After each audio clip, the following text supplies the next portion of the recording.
the difference between cultural appreciation is where you get to know like the inner workings, like, oh, I see them wear this. What does it mean, right? And that's something so beautiful. And being able to recognize what that actually means, right?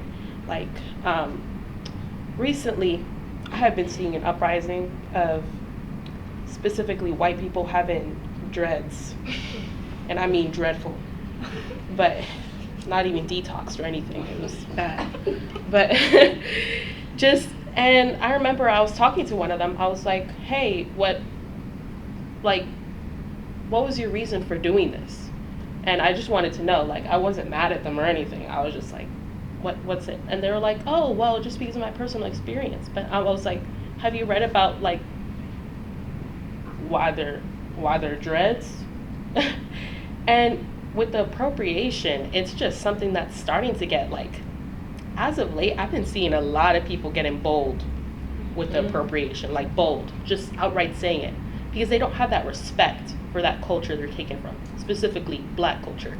So, yeah. Yeah, I would like to add on to that. Appreciation is like you're learning about like where this comes from, like why they do this, and not just like taking it and then naming it as yourself.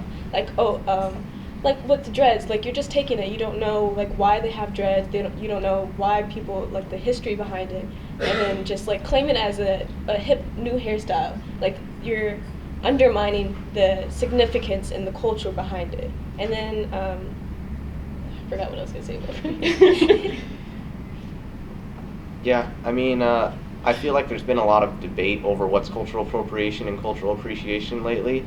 And like you said, people are just getting bolder and pushing the limits of it more and more.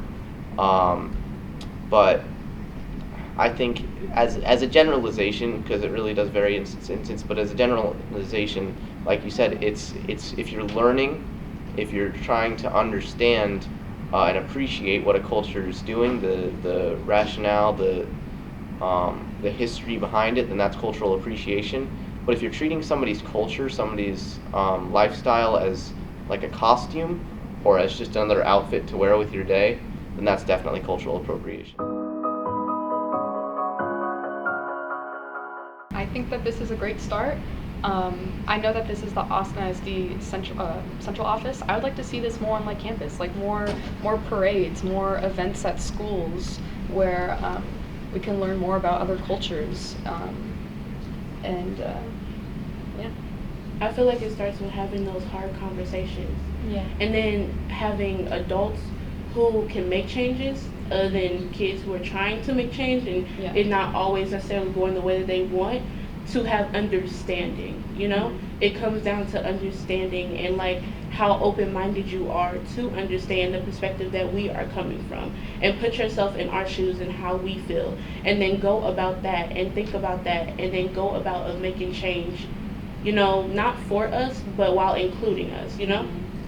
I also think a really big way to push inclusivity is through the teachers, not only just for that diversity purposes or for a number on a scale, but because they also have the same experiences as other kids in the room. And I know that talking about like my school, and I think personally, I feel like though, yeah, there might be a larger white population, but it's pretty diverse in general. But I think about teachers, I was like, I've never had a Black teacher teach me, ever. The only person that's close to that is Black is an administrator. So, I mean, I feel like the way you also teach it, the people who are more passionate about teaching about different races are the people of those races. So the person who's white just learned it from a textbook and just teaching it to all the other kids, talking about we should be inclusive, while you could have a African American teacher who is really passionate about teaching their culture to the other kids and making them aware. And that should especially start in middle school, or elementary school. And a lot of white teachers aren't passionate about teaching the dark sides that come with, you know, Black history because of white guilt. It's just that simple. And then these kids go back home and tell their parents, and the parents don't like what's being said in the classroom, and then they throw a little hissy fit because now their child knows about slavery. I'm not from Austin. I'm from Nebraska. I'm Omaha, Nebraska. And when I first moved here, and like when I learned about like nobody really knew nothing about Black history, it was kind of shocking because in Nebraska we always went like into depth with everything, like we like know like the backstory, like the full story, and like here y'all really don't know anything. Y'all just know what they want y'all to know. Y'all don't really know like anything that really happened for real. Yeah, like in my African American Studies class, like barely people just found out W.E. Du Bois. Like, come on now. Yeah. We gotta try a little harder. Yeah, it's so shocking, like, about how most people don't know that Martin Luther King died in the hospital. So most people didn't even know that. They just thought he died when he got stabbed. Yeah. And like with the inclusivity, like you're saying, it's so important to have that more depth and like that feeling, you know? Yeah. Like people that can actually like get into it. So, yeah. I would also like to add, like, not reteaching the same, like, 5 people that we know every year. Like, every year, first day of Black History Month, MLK. That's the only, they don't even, like, sometimes they would touch on Malcolm X or Rosa Parks or Harriet Tubman, but, like, it's just the same person every year.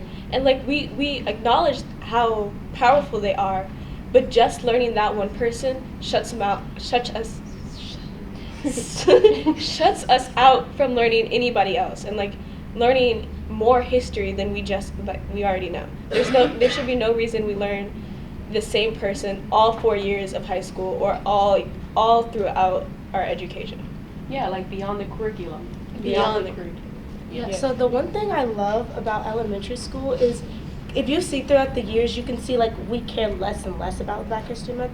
Because like in elementary school, we would have parades, we would have people come in, shows, all this stuff about how beautiful Black history is and beautiful countries that we live in that represent the Black people. And now in high school, it's like I haven't heard one thing in history about Black history during the month that's supposed to represent Black history. I haven't heard a thing. Some other stories like we would want to hear would be like, yes, like she said, like we've all said, bring awareness to like the hard parts, but also the happy parts, you know, the positive parts of Black History Month. Because I feel like if you're always looking at what's wrong and not how far we've become or the culture we have now or like where we are now, people, you just don't want to hear about it, you know.